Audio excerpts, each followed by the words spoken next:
अच्छा, यही वो ज़मीन है? हाँ, यही वो ज़मीन है। जैसे है क्या कि पूरी ज़मीनों को जो है किसानों से ले लिया गया और एसडीएम चाहे वरिष्ठ अधिकारी जिले के आए और एक व्यक्ति को जो है इतनी ज़मीन बैरिकेटिंग लगा करके दे दिया और बाकी पर जो है कह रहे हैं कि बाकी भी लिया जाएगा बाद में। तो ये ज़मीनें क्यों ली जा रही हैं? ये हम लोगों को तो नहीं पता है कि क्यों ली जा रही हैं, लेकिन हम लोग किसी पर्सनल व्यक्ति को दिया गया है हाँ, क्या? किसी पर्सनल व्यक्ति को दिया गया है। अच्छा, चौहान है और तो ऐसा भी तो हो सकता था कि मान लीजिए ये फसल काटने के बाद कुछ एक्शन किया जाता है, इस पे दवा पड़ा है क्या? हाँ, ये दवा डाल करके बिल्कुल जो है इस फसल को बर्बाद कर दिया गया है और हम लोग को घुसने नहीं दिया जाता है। देखिए बैरिकेटिंग लगा दिया गया है और हम लोग करेंगे क्या, किसके पास जाए? जिसके पास भी जाते हैं तो हम लोगों के ऊपर सीधे जो मुकदमा ठोक दिया जाता है।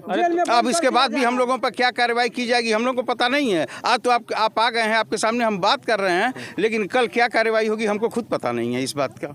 और एक व्यक्ति को दिया जा रहा है। सबसे बड़ी ये कष्ट की बात ये है, जो व्यक्ति 1970 से लेकर के आज तक जो है भूमि का मालिक बना हुआ है, उसके नाम से है, रजिस्ट्री है और इंतखाब निकल रहा है, हम लोग उसका वो क्या कहते हैं हाँ सब देते थे, मालगुजारी देते थे और आज जो है कहा जा रहा है कि भैया ये आपकी ज़मीनें नहीं हैं।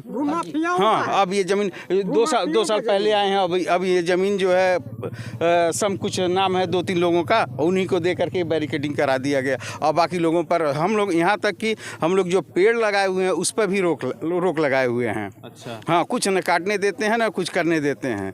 कहते हैं कि जब होगा, अभी तो तुम लोग ये कर रहे हो, तुमसे रिकवरी ली जाएगी। अच्छा, इस ज़मीन का ये कहाँ का नियम? जनता के लिए है ही नहीं है, केवल अपना ही सरकार अपने ही काम कर रही है। अब बताइए, हर जगह ज़मीनें ली जाती हैं, ये है तो वहाँ के लोगों को कम से कम जितने व्यक्ति का होता है कि कंपनसेशन दिया जाता है, एक व्यक्ति को रोजगार दिया जाता है। यहाँ कहीं कुछ नहीं है। यहाँ तो एकदम बिल्कुल सीधे डंडा लेकर के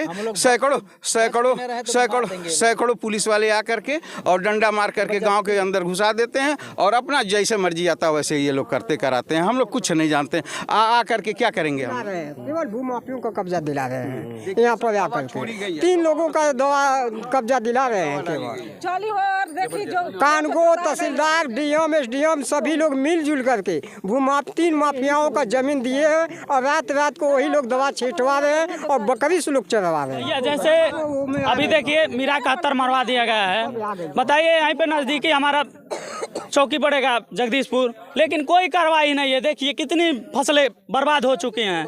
ग्राम प्रधान हमारे यहाँ पे है, उनको भी आकर कम से कम देखना चाहिए ना क्या किसानों के साथ क्या हो रहा है। वो भी नहीं आ रहे हैं। कम से कम कुछ तो निर्णय होता तब तो कुछ होता, लेकिन ये देखिए क्या है। देखिए कितनी फसल बर्बाद हो गया। किसान आत्महत्या करने जा रहे हैं, बताइए कैसे चलेगा। जबरदस्ती बोल रहे हैं लोग पैसा ले लीजिए, पैसा लेके कोई क्या करेगा। किसी का बेटा मार दो, बोलो पैसा दिया जाएगा तो क्या होगा। और ये वही ज़मीनें हैं, आप लोग यहाँ पे देख सकते हैं कि इन ज़मीनों पे जो है दवाओं को जो है मारा गया है। ये जो फसलें हैं, इन फसलों को बर्बाद कर दिया गया है। तो ये लोग किसान कहाँ जाएंगे, किसके पास जाएंगे? कुछ लोग हाई कोर्ट में गए थे, वहाँ से कुछ इन लोगों को स्टे वगैरह मिला है, कुछ समय तक का डेट दिया गया है। अब देखिए फिर इस ज़मीनों पे क्या किया जाता है।